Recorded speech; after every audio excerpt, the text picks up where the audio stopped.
Amanya gange nze Ssennoga Barnabas nga ndi musajja mu lulimi Oluganda tumuyita omubazzi, naye tusinga okukozesa ekigambo woodwork kubanga kitwala ebintu bingi okusukkuluma ko ku mubazzi byakola.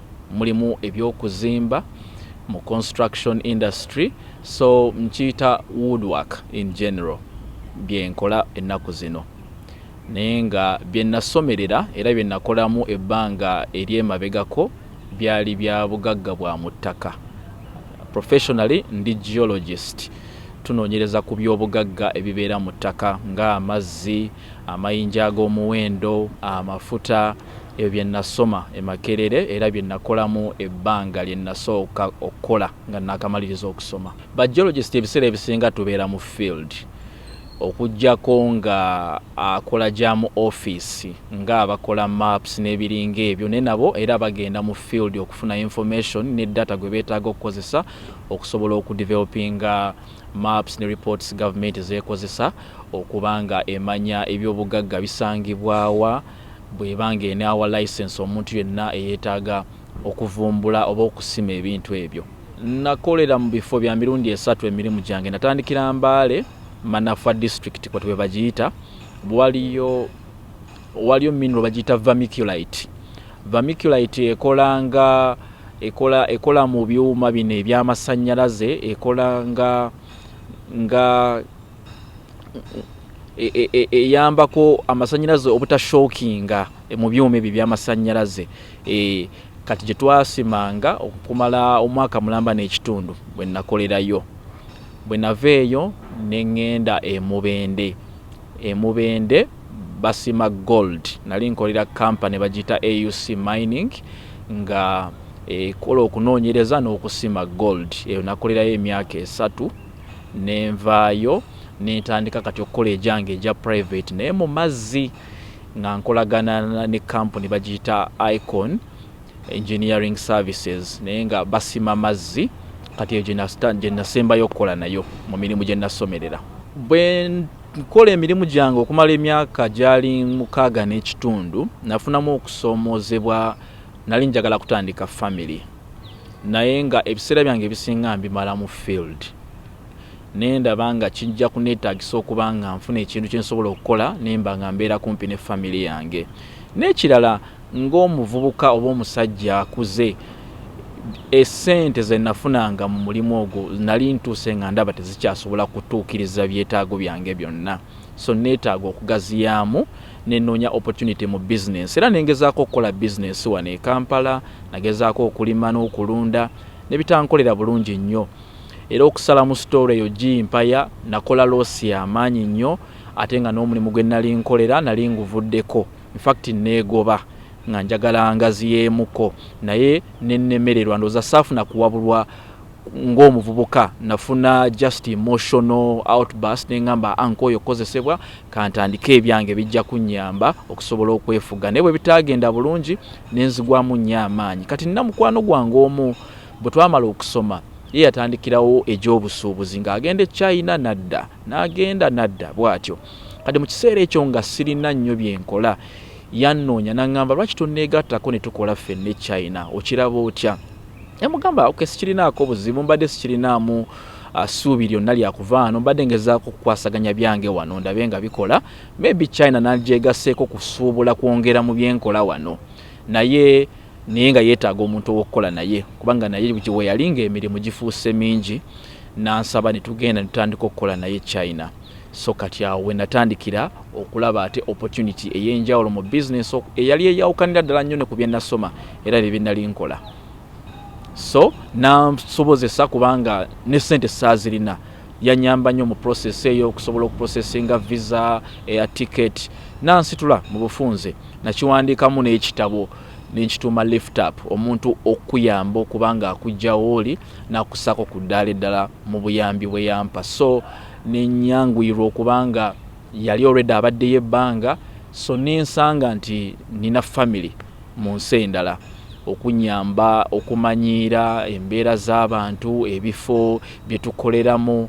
Kwegamba nensanga nti ng'omuntu eyaŋŋondeza ekkubo kyanyanguyira okuba nti natandikira ku platform already eri established. So nagenda ng'omuntu agenza okukola business nga kinetagisa okubanga n'empapula zange ez'obuyigirize ezikakasa nti nasomako wano ne passport ebinjogerako ng'omuntu. Ekirala kyali kyetagisa ssente. Gwanjo kibuga kirimu abaddugavu bangi, engeri gye kiri nti kya business kisembeza abantu okuva mu nsi ez'enjawulo naddala abaddugavu. Era bwe natuuka ku kisaawe nalinga akomyewo mu Africa kubanga wawonna okufuluma n'abatutwala okuva ku airport okgenda ku hotel we natuukira baddugavu. Kati mukwano gwange antwala namusanga akola yali atunda ebintu ebibajje, art and crafts nga biva mu Africa naye nga atunda n'ebizigo bya shea butter byesiigibwa Abachina babikozesa nnyo ku nsusu zaabwe. Kati bye nasanga nga akola nga tutundira mu myoleso egy'enjawulo mu butale obw'enjawulo mu bibuga eby'enjawulo. Kati gwe omulimu gwe neegattako okubanga kyali kinetagisa okuyiga olulimi okubanga tusobola okwogera n'abantu bakasitoma olulimi oluchina. Ndwogera olwa business. Toyinza kundyako mmere. Okutya kwaliwo naye nga kutono kubanga nalinayo omuntu gwe mmanyi. Weewaawo waliwo stories etwawuliranga nti omuntu akuyita ate n'akubulako n'otuuka eri ng'oli ku lulosi we kyali. Nze nasinkana abantu nga baali mikwano gyange nga tukyali wano ne bwe baatuuka eri baasigala ba Luganda. So bwe ntuuka era natuukira wuwe ne nsobola okubanga mbeeraawo era we nasinzirira ate okweyongerayo okugenda mu maaso. Exhibitions mu China zirwaninga emisana n'ekiro olondako wawo oyagala okukolera. Naye mu bibuga eby'enjawulo business zisigala zigenda mu maaso nga ziri open kubanga eggwanga bantu bakola nnyo. Naye ng'ebiseera ebisinga ffe twakolanga misana. Oluusi n'okola ne buzibako paka ssaawa nga 2-3 mu bifo ebimu ng'abantu gye babeerera bize nnyo. Kati bwe nali eyo nalaba waliwo exhibition gye twalimu nga bagiyita furniture fair. Mu eyo exhibition mwalimu company ez'enjawulo ezoolesa furniture, entebe, ebitanda, ebintu eby'enjawulo ate ebintu ebirungi bye nali sirabangako. Kati Abachina baagala nnyo abantu abava mu nsi ez'enjawulo kubanga ye bwakulaba amanya nti okiikirira eggwanga ddamba osobola omuggulirawo oluggi lw'akatale. So omwami omu n'antuukirira we nali ntudde nambuuza ovaawa ne mugamba nva Uganda. Nambuuza bye nali nkola ne mugamba nange ndi musuubuzi mu China. Napikinga nnyo interest mu Uganda kubanga yali tajjanga mukko. Nansaba tufuneyo nampa appointment ngende ku company ye gyeri. Yali wabweru w'ekibuga ne we twali ku mwoleso. Era nansindikira driver ku lunaku lwa appointment n'antwala almost 2 hours away from when nali twali tukolera bayitawo Chengdu. N'antwala n'endaba showroom, n'antwala ekizimbe balina emyaliriro giringa 5 company number naye nga balina wansi we babikolera we babajjira from the start we babidisplayingira waggulu we babitundira n'ebintu ebyenjawulo. Kati n'antwala endaba furniture oyo ne mwegomba nnyo. N'ayagala n'okunsaba mbeere distributor we mu Uganda naye mu kisaawe eyo nali siri ready kukomawo Uganda nga nange byenkola mbyagala kubanga byali bifuna. So nembeera nga nenkeepinga contact naye nesigala nga ngoberera biki bye bakola. So nenfuna interest nnyo mu furniture oyo gwe baali bakola. Ate nandaga n'ebifaananyi gye baali bamu distributing already nga agende Zambia nga agende Kenya, Tanzania naye nga mu Uganda talinamu distribution eyo. Kale saagenda nnyo maaso naye kubanga nasigala nkola bye nali nkola.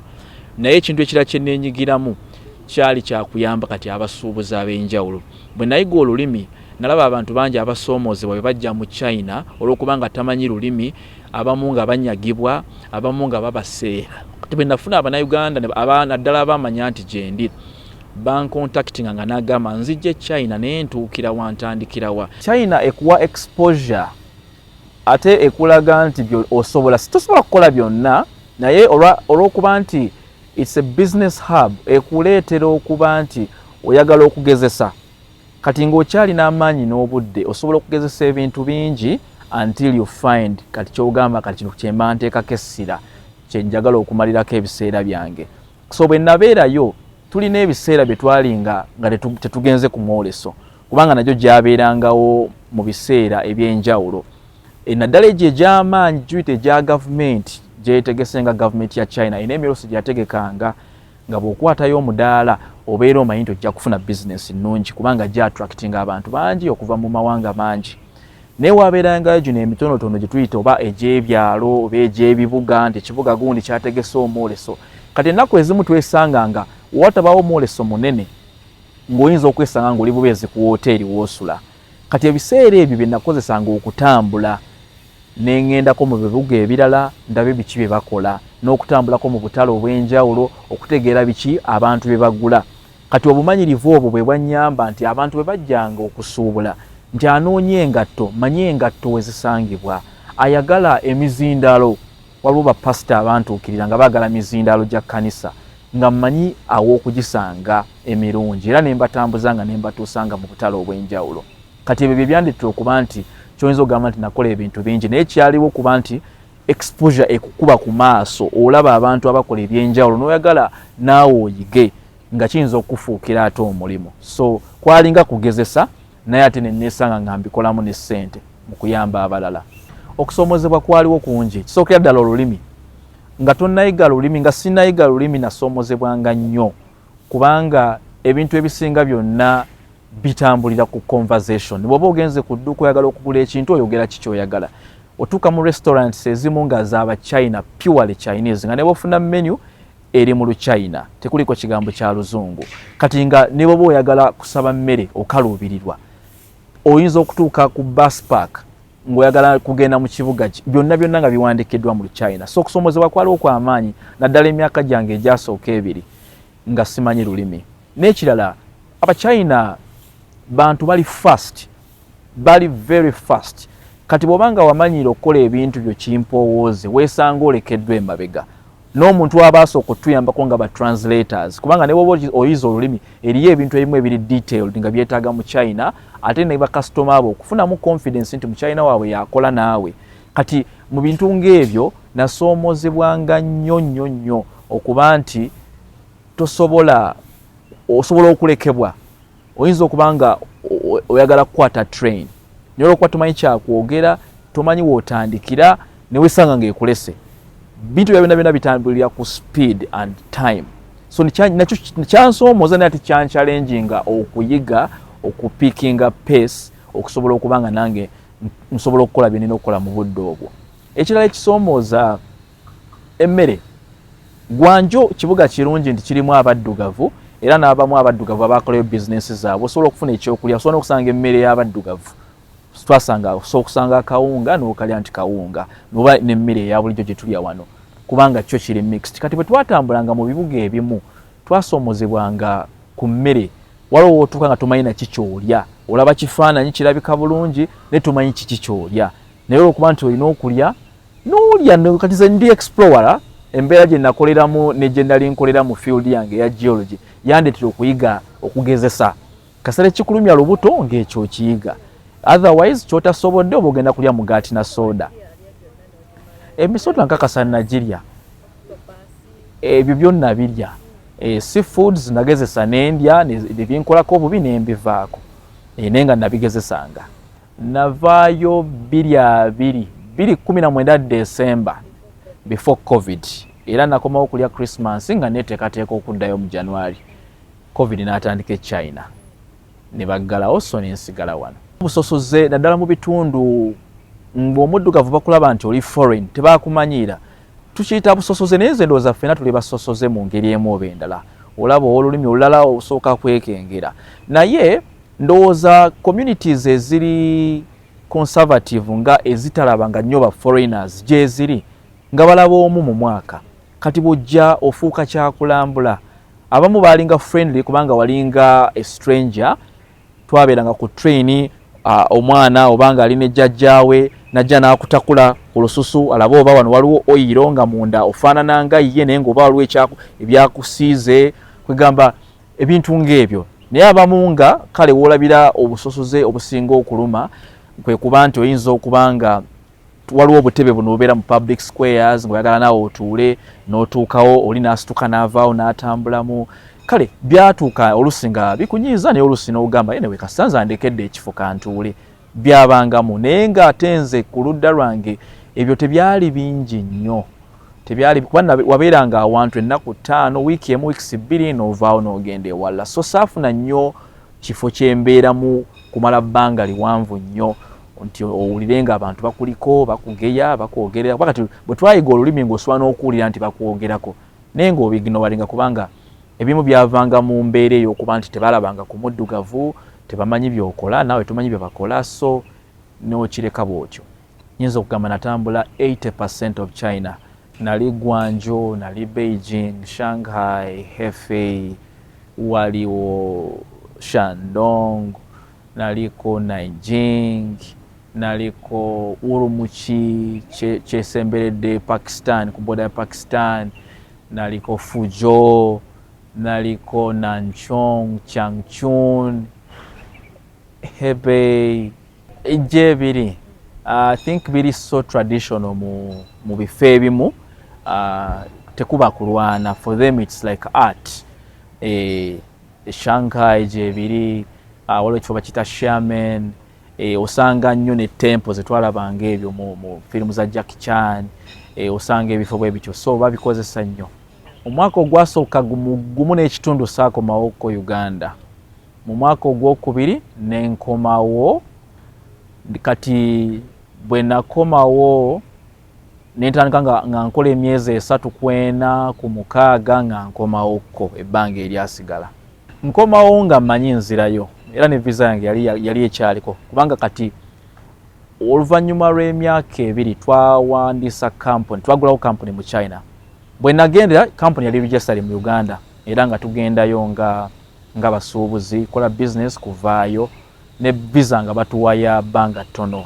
myezi 3 myezi 6 naye bwe twalabanga kiri challenging okuba nti ogenda weetaaga okuvaayo okurenewinga visa ne tuwandiisa company kati nga bwe tuwandiisa company ofuna visa emala omwaka mulamba so kati nakomawo ng'era mmanyi nkyalina okuddayo okukola so covid bwansanga wano tuba tukyasobola kutambula nembeerawo neera nga mmanyi nti maybe kinaaba kya mwezi gumu tujja kuliftinga tuddeyo tukole kuba mikwano gyange be nali nkola nabo omu yali awasizaayo mu China so ng'abeererayo ddala era nze nakomawo wano kubanga nze nali mpasizza ate omu na Uganda so kati nga nzize mbereko ne family yange for Christmas male nzireyo nkole kati nembeerera ddala wano nga lockdown egenda yeeyongera nelwabanga omwaka guweddeko naye ng'era nalina essuubi nti nja kugenda kuba business yali ekyagenda mu maaso lwakuba nti yali era ekyuseemukko kubanga ebintu bye twakolanga nga bikuŋŋaanya abantu bangi kati olw'embeera ya covid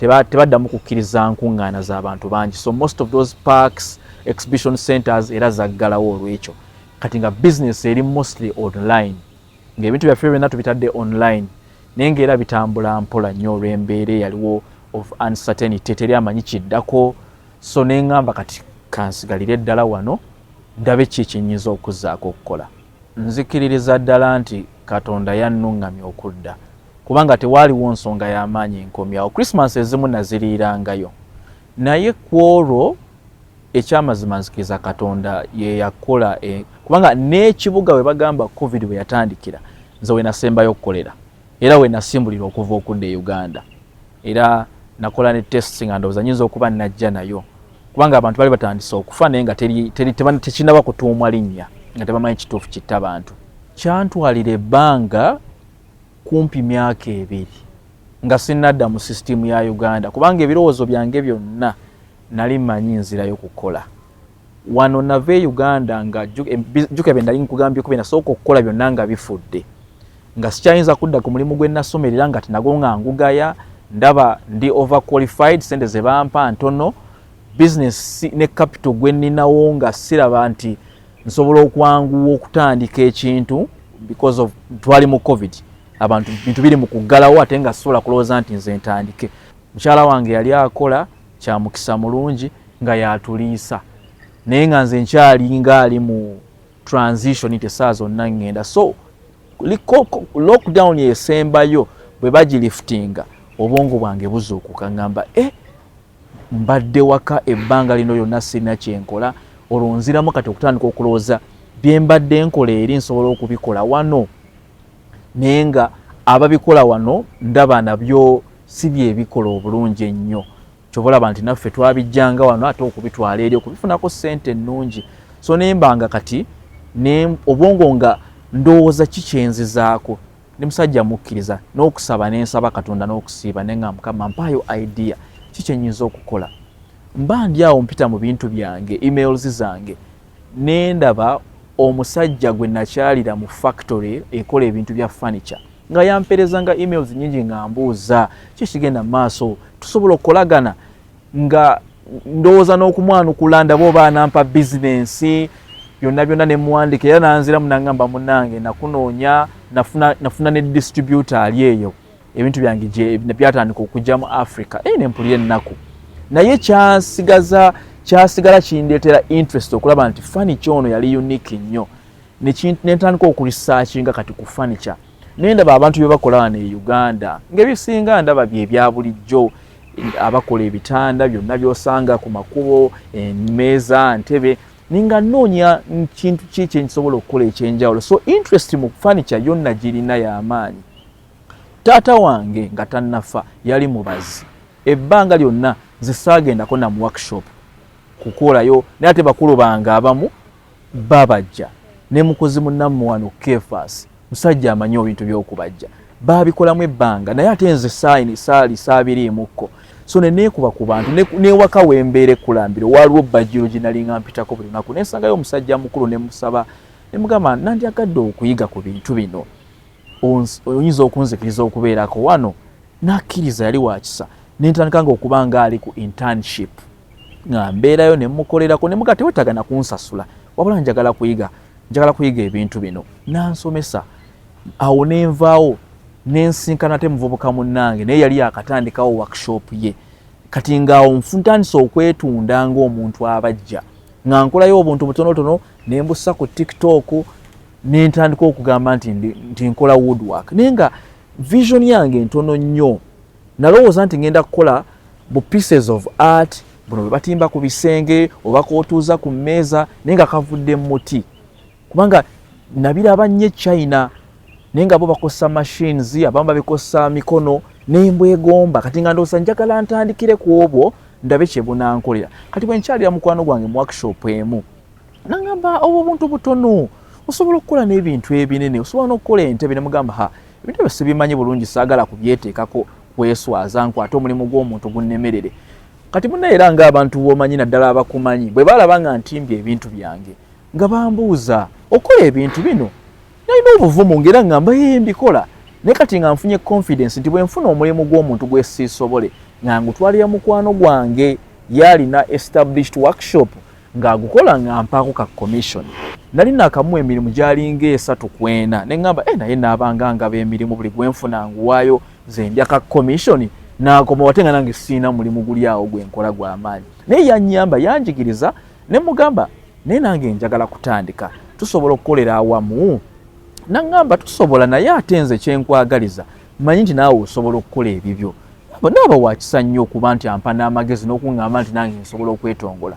Kati bwe gye nakoma okuyiga nali sinaba nange kufuna space yange ne musaba ne mugamba bwe nfuna emirimu gyange nsobola ogikolerako wano n'abakozi bo basobola okunnyamba ku kyemba sisobodde kati tekirina buzibu kasita osasulayo ka space nti amasannyalaze ekyuma kyokozesa nga sinaba nakugula byuma byange.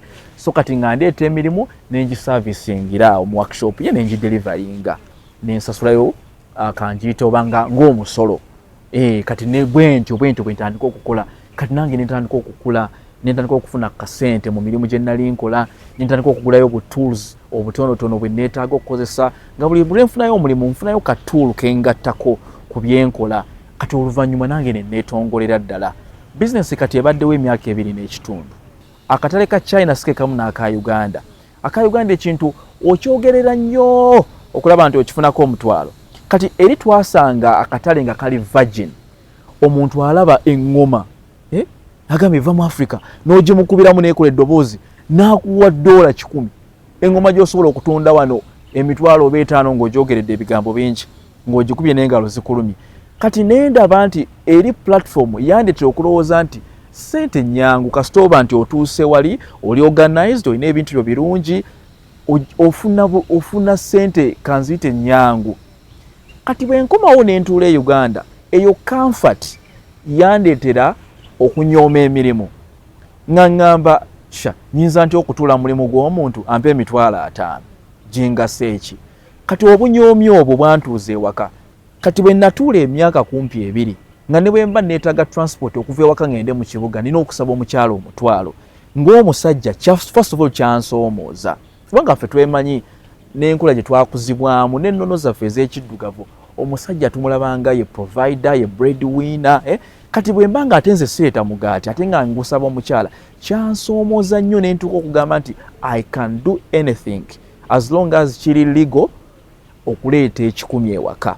So kati mu bbanga eryo nagezaako restaurant business mu myaka egyo egya covid nalinawo obusente butonotono nentandika twali tusengukiddeeyo Namugongo Sonde munda eyo kati nga sirabawo restaurant nnungi nenga masobola okuteekawo wano akantu ne kakola era nengezesa nenteekawo nenfunayo n'abakozi nenkolawo ka kioski awo baana batunda caayi bafumba emmere netakola bulungi nenga eshapeninga obwongo bwange nti ngezezzaako situdde butuuzi bwe nali eyo ningezaako n'okusuubula ebintu by'abaana ku church gye nsabira nsomesa mu Sunday school nalabanga abaana nenga abaana bano bwe mbafunira ebyokuzanyisa abazadde baabwe basobola okumpa ssente ningezaako nenkola teddy bears nengamba kati okutunda teddy bear nga gy'anaasanga mu supermarket yeemu ngyongeddeko ki nenfuna abakola embroidery mu kiyembe nenkwata teddy bear nga njijjako eddiba lino ery'okulubuto ne tuwandikako omuntu kyayagala oba bible verse oba I love you nga ngenda ne batunga nalina omukyala mu kiyembe omwo ng'atunga nga bwe tumala okukubako ebigambo message omuntu gyayagala oba happy birthday nga tuddawo tugitunga nga mbitunda naye nabyo nga ndabeera enfuna ntono buli kimu kugezesa nengezaako okudda era mu byokulunda binali nakolako kati kuno nga ngamba njize Lulisi nali simanyi ne kati kuluno njize nfunye ku magezi amalala nenziramuko okulundalunda kaawo ebisolo neera nga ndaba nabyo ndaba bindya nnyo kyenfunako kitono so mu mbeera eyo nakakibwa okugezesa buli kye nasobola ebimu ng'osalwa n'oteekayo ssente ne zifiirayo naye ng'oyigira ku mistake ezo kati okutuusa nkugambye ne ndyoka ate nfuna ekyokubajja nga nzijukidde era ebintu bye nalabye bya furniture kati nentandikira n'okulaba abantu abakola ebintu ebiri common nengamba saagala kukola kintu kyekimu ng'abalala nyinza kyongerako value ki gye nakolya internship mu workshop z'abantu abanyamba era nalabanga enkola yaabwe era nagiyita loko kati nga nze ate ngenda nnyo ku internet ngezaako okukola search nendaba ne exposure ya China abantu bali furniture gwe baakolanga ali unique nyinza nti okumublendinga n'ebikolebwa wano nenkola ekintu ekyenjawulo so kyekyanyamba okudda ku bigere byange okusobola okugamba nti kati nsobola okukola nga sinyoomye mulimu gwonna wadde saagusomerera wabanga eriyo omuntu akikola nsobola omuyigirako nenkifuna ate nange nenkikozesa kati bwentu bwe neewaayo nengufuulira ddala omulimu gwenkola olwaleero.